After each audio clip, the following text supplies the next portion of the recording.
Here we have a 2002 Lexus. It's an ES300, and what we're going to be doing on this one is we're going to be replacing the ball joint. This is the replacement. When you look at the computer tells you the right way to do this job is to replace it is going to be to remove the axle nut and pull the axle out of the car, so we can gain access to this nut right here. I want to show you a trick that I've done over the years to save some time. When you look it up on the computer, it gives you actually about 2 hours in time to do it.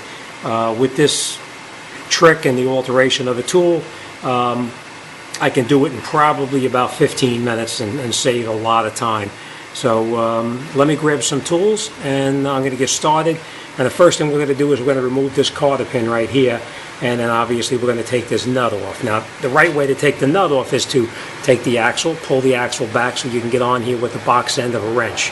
But there's not enough room inside here, not enough clearance to get a wrench in through there. So let me show you how I did it, and let me grab some stuff. Be right back. Okay, what we're going to do first is we're going to obviously take out the cotter pin so we can try to get in there and get that nut off. And to get the cotter pin out, you're basically very simple. Just bend the cotter pin up. Sometimes they're pretty rusty in there, so sometimes you have to play with it a little bit to get it out. If it is rusty, you just rock it back and forth a little bit and just tap it. And sometimes you can get it out, and sometimes you can't. So, and then grab the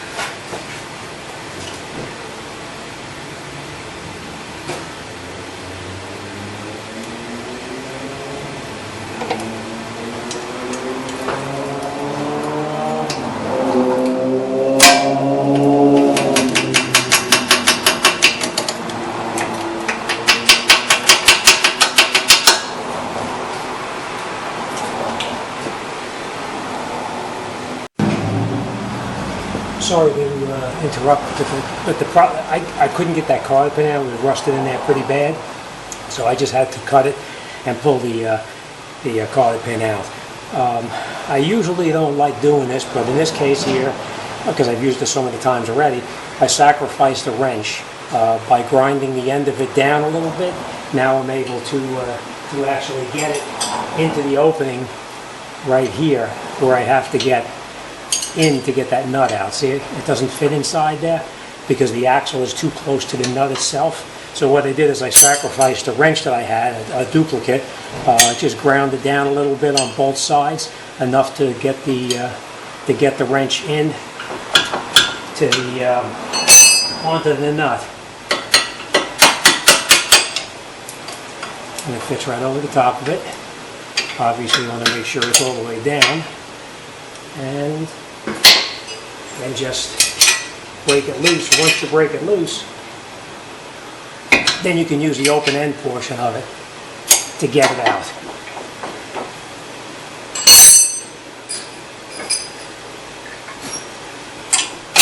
Alright, then just use the open end part of the wrench and you can turn the nut off of the ball joint all the way out.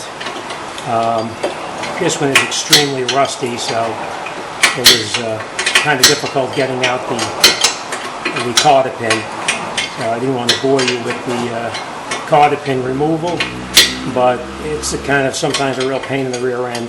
What you got to do is you cut the end of the cotter pin off and you just hammer it through with a very small center punch, and you can knock out the cotter pin and then you can continue. Now, as you see, when you get this up to a certain point, you can't go any further because the nut won't come off. So what you got to do then is you can take it's called a fork, and you can separate it. Whoop. You can separate it right in here with this fork.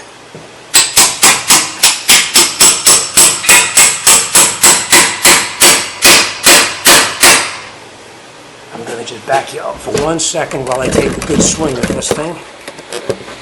To give you an idea sometimes how tight these things are.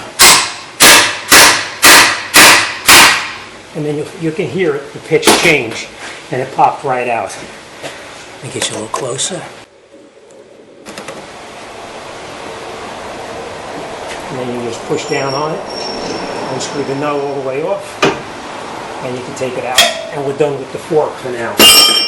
Next thing you're going to do is you're going to take off the nuts on the bottom of the ball joint, and we're going to remove the ball joint. If you have air-powered guns, of course you can use it. If not, you can use a regular socket on it.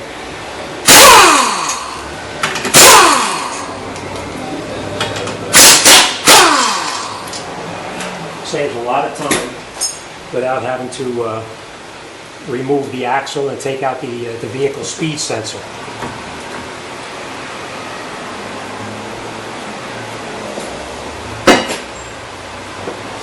And then we just get in here with a pry bar and pry down a little bit on the control arm.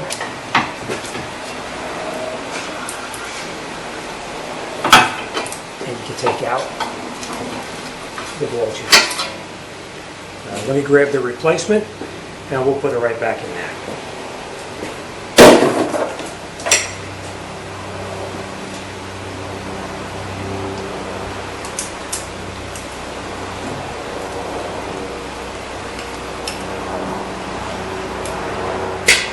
Okay, what I always do is get the ball joint into the control arm first. I'm sorry, into the knuckle first, and get that nut up on top there.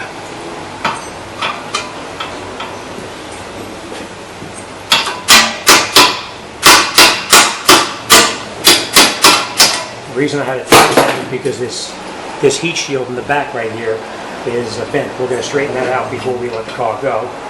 And then you catch your nut on the ball joint. Screw it on as far as you can by hand.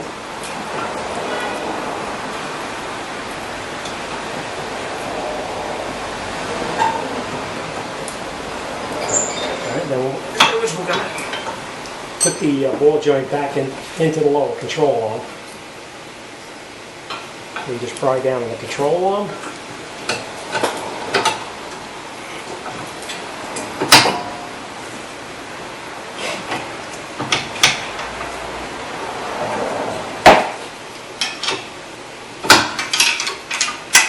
What I did there is I just used the screwdriver to twist this a little bit so I can get it to go through the frame there. And then just tap it up.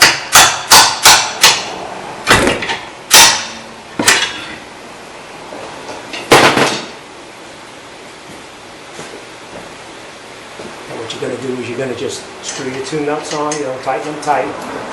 Put the two nuts onto the new ball joint. And then we need to get the bolt into here also. So we'll catch all of them first before we do anything. Once everything is caught, then you either use the air, or if you're doing it by hand, do it by hand.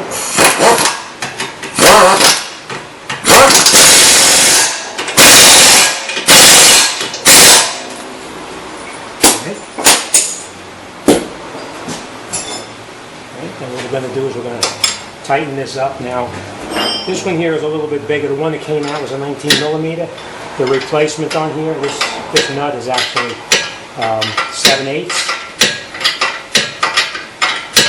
Normally I like to tighten it with a box end of a wrench, but in this case here we're not going to be able to. So we're just going to make it as tight as we possibly can with this 7/8 wrench. 7/8 is less likely for the jaws to open anyway, so you can get it fairly tight.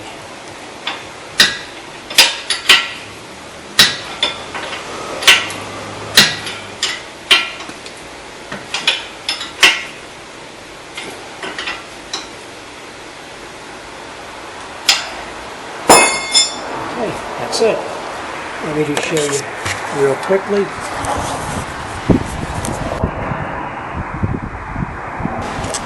Right? It's real close to the bottom of the. Let's see if you can see this way here. See how close it is to the bottom of the axle. but you won't be able to get a wrench in there, but you can use the box end.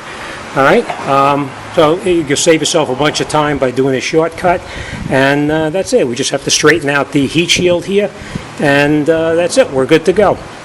All right, thanks for watching. I hope I saved you some time, and I'll see you guys on the next one.